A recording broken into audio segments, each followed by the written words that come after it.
you like family weight games with some grid coverage, it's kind of a spatial puzzle, and a great animal theme, then you want to check out Hutan. Let's take a look at how this game plays.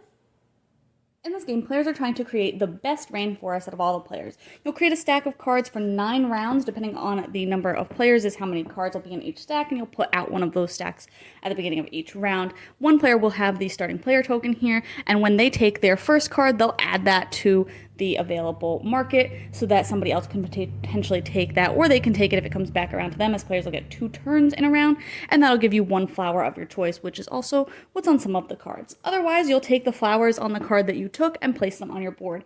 For your first turn, you can place them anywhere as long as they're next to each other, so maybe I'll start off there, and then we'll say that some people took those. So we'll put out another stack of flowers here. Then on a subsequent turn, let's say I take this card here.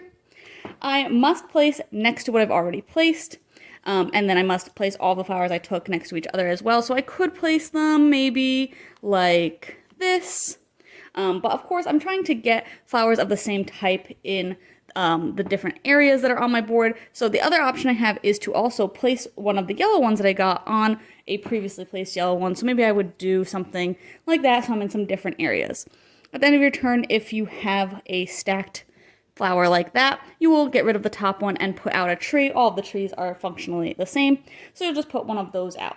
On a later turn, if I was to do that as well on that spot from the card that I took, I now have completed this area and both of the spots would have trees, but instead of placing that last tree in the area, I can also place an animal of that color if one is available, as I have created a perfect habitat.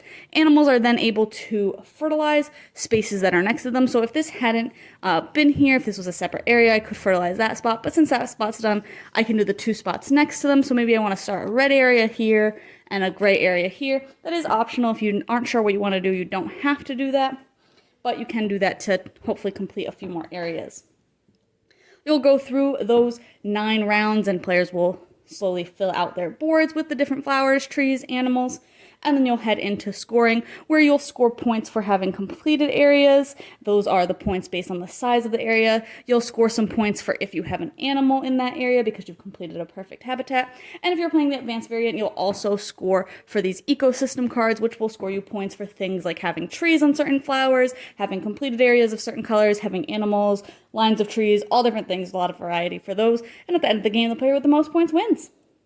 When I first read the rules to this game, I thought it was going to be really, really tricky because you get negative points if you have like mismatched flowers in areas, and you are really trying to cover the areas with the same flowers but also overlay flowers to get those trees out. So I thought it was going to be really, really tricky, and I was a little concerned about it being kind of advertised as a family weight game. I thought it was going to be a little bit heavier than that, but it ended up being very straightforward, very streamlined, and I think that the mechanisms worked really well. Personally, I am really not a fan of losing points in games. I have a really big issue with negative points. I just think it's like not a feel-good moment, and I really want to just be doing things to earn points during games. So I don't like that you will lose points if you aren't able to finish something, especially because there is that luck of the deal for those cards. You might need multiple cards in a round, but you're not going to get all the cards that you need that come out, things like that. So I do like that there's a family variant where you don't take those negative points, and anything incomplete or mismatched just scores 0. I think that's a little bit better.